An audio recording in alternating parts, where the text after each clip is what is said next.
When I went back to SPH, it felt like the line in the song Hotel California. You know, you can check out anytime you like, but you can never leave.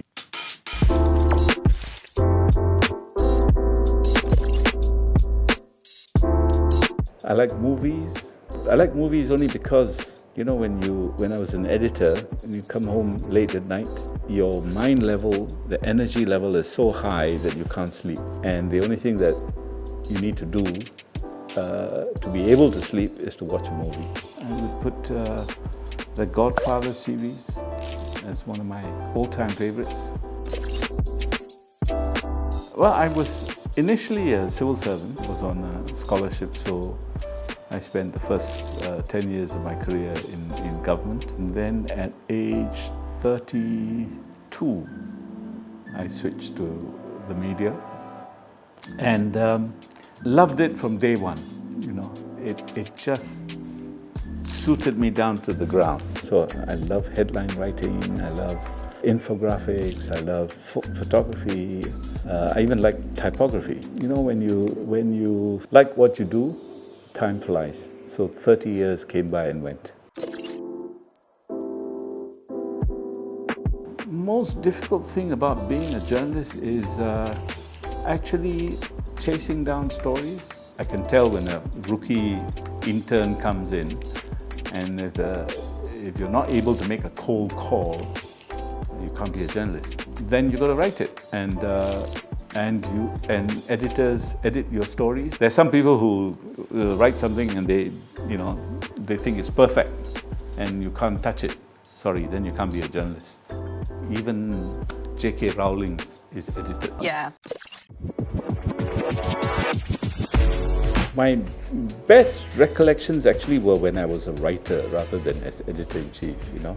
Covering, for example, late night, early morning press conferences by the PAP, you know, after an election. I remember just before Lee Kuan Yew handed over to Goh Chok Tong, and especially the ones where PAP did badly, and then they all sound so mournful after an election. After they win like 61%, they're still mourning, saying, "Oh, this is, you know, terrible." So there were many such moments like that. It was not easy to sit on a hard bench for so long. But, you know, I just carried on work. They didn't stop me from being the editor. The 5 of us who were charged, we defended ourselves and found guilty because they said, sorry, you can't say, oh, I didn't know, you know, that it was a secret. It doesn't matter, you know, you're guilty if it was not meant to be published. So they wanted to establish a local precedent. I thought it was quite significant that the prosecutor said that when it came to sentencing that he wasn't asking for custodial sentence because these are honorable men with honorable careers. So he just got fined and rapped on the knuckles, and we all carried on. So it didn't have any impact on me at all.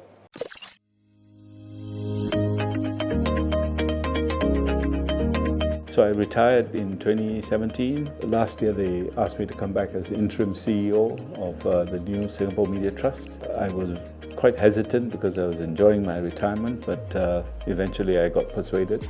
So for the last about 9 months, I've been working as interim CEO and hope to step off soon.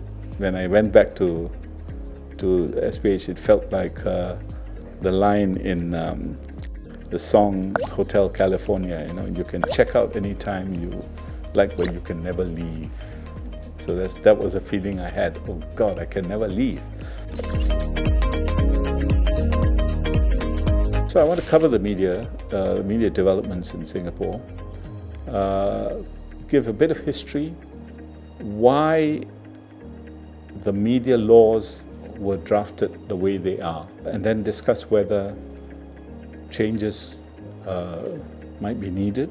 Talk about why SPH Media had to be spun off and is no longer a listed company, why it's now a media trust. Discuss the question of independence of the media while receiving government funding. Then I want to talk also about the internet media. It needs some regulation as well. There's just a deluge of false information out there. Everything from misinformation, disinformation, utter fake news. So we need to tackle that. I also want to talk about some of the long-term issues facing Singapore and how the media deals with that.